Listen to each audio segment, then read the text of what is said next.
Assalamualaikum warahmatullahi wabarakatuh. Alhamdulillahi wa kafa, wassalatu wassalamu ala nabiyil mustafa wa ala alihi wa ashabihi ahli sidqi wal wafa, amma ba'd. Segala puji bagi Allah subhanahu wa ta'ala yang masih memberikan izin kepada kita semua untuk bisa beribadah kepadanya sampai hari ini. Dan segala puji bagi Allah subhanahu wa ta'ala yang masih memberikan kepada kita semua nikmat-nikmatnya yang sangat banyak. Dan yang paling utama dari nikmat-nikmat tersebut adalah nikmat iman dan Islam, yang alhamdulillah kita sampai saat ini masih merasakannya. Salawat dan salam marilah kita junjungkan kepada Nabi Muhammad sallallahu alaihi wasallam yang telah bersusah payah menyampaikan risalah Islam secara kafah. Para jemaah dirahmati Allah subhanahu wa ta'ala, dalam kesempatan yang mulia ini marilah sama-sama kita renungkan Al-Quran surah Al-Ikhlas. Allah subhanahu wa ta'ala berfirman, A'udzu billahi minasy syaithanir rajim. Bismillahirrahmanirrahim. Qul huwallahu ahad, Allahus samad, lam yalid wa lam yulad wa lam yakul lahu kufuwan ahad. Qul, katakanlah wahai Muhammad, huwallahu ahad, dialah Allah yang Maha Esa. Allahus samad, Allah adalah tempat bersandar segala sesuatu. Lam yalid wa lam yulad, Allah tidak beranak dan tidak pula diperanakan. Walam yakul lahu kufuwan ahad, serta tidak ada sesuatu pun yang setara dengannya.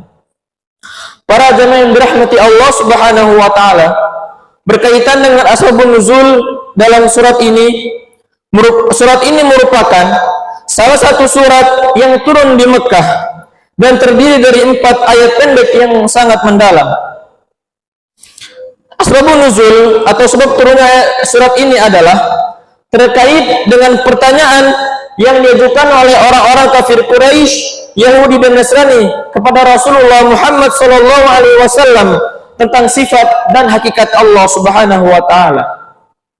Mereka bertanya, wahai Muhammad, jelaskan kepada kami tentang Tuhanmu. Dari apa dia terbuat? Apakah dia terbuat dari emas, perak, atau bahan yang lainnya? Mereka, kaum kafir Quraisy, mencoba memahami Allah dalam konsep materi dan perwujudan, sesuai dengan keyakinan mereka yang mereka menyembah berhala atau mempersonifikasikan Tuhan. Sebagai jawaban atas pertanyaan ini, Allah subhanahu wa ta'ala menurunkan surat Al-Ikhlas yang menegaskan kemurnian dan keesaan Allah subhanahu wa ta'ala, serta menolak semua konsep yang menyamakan Allah dengan makhluknya. Surat Makkiyah, dalam definisi para ulama menyebutkan bahwasanya surat Makkiyah adalah surat yang diturunkan di kota Mekah, sedangkan surat Madaniyah adalah surat yang diturunkan di kota Madinah. Tetapi para ulama juga memberikan definisi bahwasanya surat Makkiyah adalah surat yang mengandung ketauhidan, sedangkan surat-surat Madaniyah adalah surat yang mengandung hukum-hukum Allah subhanahu wa ta'ala. Qul huwallahu ahad, katakanlah Muhammad bahwasanya Allah yang Maha Esa. Allah subhanahu wa ta'ala berfirman di dalam surat Al-Isra yang berbunyi, A'udzu billahi minasyaitonir rajim. La taj'al ma'allahi ilahan akhar. Wahai manusia, janganlah kalian menjadikan Allah subhanahu wa ta'ala dengan Tuhan yang lainnya. fataq'uda, maka apabila kalian menjadikan Allah Subhanahu wa taala sekutu baginya, fataq'uda madmuman makhlula, maka kalian akan menjadi orang-orang yang diejek oleh Allah Subhanahu wa taala, makhlula, dan kalian tidak akan ditolong oleh Allah Subhanahu wa taala. Allahu Samad, Allah adalah tempat meminta segala sesuatu. Lam yalid wa lam yulad, dan Allah Subhanahu wa taala tidak beranak dan tidak pernah diperanakan. Allah Subhanahu wa taala menegaskan dalam surat yang lain, Allah Subhanahu wa taala berfirman, laqad kafara alladziina qalu innallaha huwal masih ibnu maryam wa qala al-masih ya bani israila ibudullaha rabbi wa rabbakum innahu man yusyrik billah faqad harrama Allahu alaihi al-jannah wa ma'wahu an-nar wa ma lidh-dhalimin min ansar. Laqad kafara alladziina qalu innallaha huwal masih ibnu maryam, maka sungguh telah kafir orang-orang yang menyatakan bahwa Allah Subhanahu wa taala adalah Isa bin Maryam. Wa qala al-masih ya bani israila ibudullaha rabbi wa rabbakum, dan Nabi Isa alaihi salam berkata kepada Bani Israel, wahai Bani Israel, sembahlah Allah, yaitu Allah adalah Tuhan aku dan Tuhan kalian. Innahu may yusyrik billah, maka sesungguhnya barang siapa yang syirik kepada Allah, faqad harramallahu alaihi al-jannah, maka sungguh haram baginya surga. Wa ma'wahu an-nar, dan tempat kembalinya adalah neraka. Wa ma lidh-dhalimin min ansar, dan tidak ada bagi orang-orang yang zalim pertolongan Allah Subhanahu wa taala. Para jemaah dirahmati Allah Subhanahu wa taala, Allah Subhanahu wa taala berfirman di dalam surah Al-Isra juga yang menerangkan bagaimana tentang keimanan kita apabila jika tidak dibarengi dengan amal yang dinasi dengan keimanan, maka amal-amal kita akan sia-sia.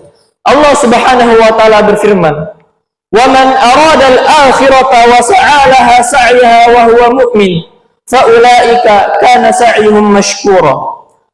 Wa man arada al-akhirah, dan barang siapa yang menginginkan akhirat, wa sa'a laha sa'yaha, dan dia berusaha untuk menggapai akhirat tersebut, wa huwa mu'min, dan dia telah beriman kepada Allah Subhanahu wa taala, wa huwa mu'min, fa ulaika kana sa'yuhum mashkura, maka mereka itulah amal-amal mereka akan diterima oleh Allah Subhanahu wa taala. Mashkura yaitu adalah makbulan indallah, yaitu amal-amal mereka akan diterima oleh Allah Subhanahu wa taala. Walam yakul lahu kufuwan ahad, serta Allah tidak ada sesuatu pun yang setara dengannya. Dalam surat ini bisa kita ambil pelajaran bahwasanya yang pertama, Allah Subhanahu wa taala mengajarkan kepada kita tauhidan yang murni. Surat ini mengajarkan kepada kita keesaan Allah secara mutlak. Dia adalah Ahad, Esa, tidak ada sekutu baginya dalam zat, sifat, atau perbuatan. Ini menjadi landasan utama dalam ajaran Islam, bahwa tidak ada yang sebanding atau menyerupai Allah Subhanahu wa taala. Allah Subhanahu wa taala berfirman di dalam surah Al-Baqarah yang berbunyi, "Wa minan nasi may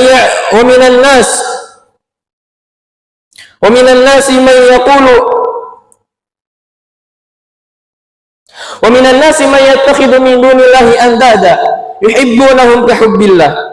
Dan ada sebagian dari manusia may yattakhidhu min dunillahi andada, yang mereka mengambil tandingan selain Allah Subhanahu wa taala. Kemudian pelajaran yang kedua yang dapat kita ambil dalam surat ini adalah Allah Subhanahu wa taala tidak bergantung kepada siapapun dan sesuatu apapun. Dalam ayat kedua ini Allah menyebutkan zatnya dengan As-Samad, yang berarti tepat bergantung segala sesuatu. Namun dia sendiri tidak bergantung kepada siapapun.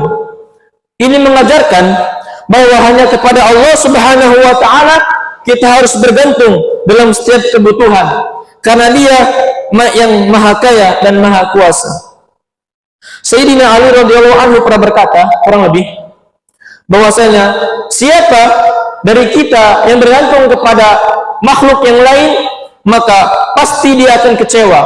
Tetapi apabila dia bergantung hanya kepada Allah Subhanahu wa taala, maka pasti dia akan bahagia.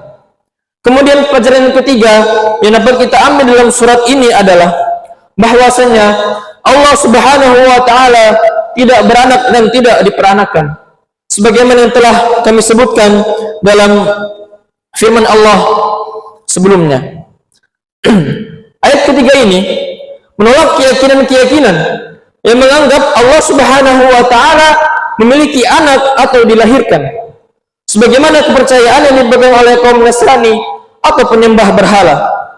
Allah Subhanahu wa taala tidak memiliki keluarga atau keturunan karena dia berbeda dari makhluk yang diciptakan. Kemudian pelajaran terakhir yang dapat kita ambil dalam surat ini adalah bahwasanya Allah Subhanahu wa taala tidak ada setara dengannya. Ayat yang terakhir ini menyatakan bahwasanya tidak ada suatu apapun yang sebanding dengan Allah Subhanahu wa taala. Ini menegaskan bahwa Allah Subhanahu wa taala tidak bisa diukur atau disamakan dengan apapun yang ada di alam semesta ini. Dia adalah pencipta segala sesuatu, tetapi dia sendiri tidak diciptakan dan tidak memiliki kesamaan dengan ciptaannya. Para jamaah dirahmati Allah Subhanahu wa taala, semoga Allah Subhanahu wa taala mengizinkan kepada kita untuk senantiasa beribadah kepadanya hingga akhir hayat kita. Sebelum kami akhiri perjumpaan yang mulia ini, marilah bersama-sama kita mohon kepada Allah Subhanahu wa taala agar Allah Subhanahu wa taala senantiasa melimpahkan nikmatnya kepada kita, khususnya nikmat-nikmat dan Islam. A'udzu billahi minasyaitonir rajim. Bismillahirrahmanirrahim. Alhamdulillahi hamdan syakirin, hamdan na'imin, hamdan yuwafi ni'amahu wa yukafi'u mazidah. Ya Rabbana lakal hamdu kama yanbaghi li jalali wajhikal karimi wa 'azimi sultanik. Allahumma salli ala sayyidina Muhammad wa ala ali sayyidina Muhammad. Ya Allah yang Maha Pengasih lagi Maha Penyayang, kami mohon kepada Engkau ya Allah untuk para musyrif, orang tua asuh, para donatur, para jamaah kaum muslimin dan muslimat, untuk senantiasa diampuni dosa-dosanya, baik dosa besar maupun dosa kecil, baik disengaja ataupun tidak disengaja. Ya Allah, berikanlah kepada mereka rezeki yang luas dan berkah, agar mereka mau berbagi kepada anak yatim dan duafa serta perjuangan Islam. Ya Allah, berikanlah kepada mereka kesabaran untuk senantiasa menghadapi ujian-Mu ya Allah, dan berikanlah mereka setiap apa-apa yang Engkau berikan ujian, ganjaran yang sebanding ya Allah. Ya Allah, kami mohon kepada Engkau ya Allah, berikanlah kepada mereka keturunan yang qurrata a'yun, keturunan yang salih dan salihah. Rabbana hab lana min azwajina wa dhurriyyatina qurrata a'yun waj'alna lil muttaqina imama. Rabbana la tuzigh qulubana ba'da idh hadaitana wa hab lana min ladunka rahmah innaka antal wahhab. Rabbana zalamna anfusana wa illam taghfir lana wa tarhamna lanakunanna minal khasirin. Rabbana atina fid dunya hasanah wa fil akhirati hasanah wa qina adzaban nar. Subhana rabbika rabbil izzati amma yasifun wa salamun alal mursalin walhamdulillahi rabbil alamin. Sekian dari kami, kurang lebihnya mohon maaf. Wassalamualaikum warahmatullahi wabarakatuh.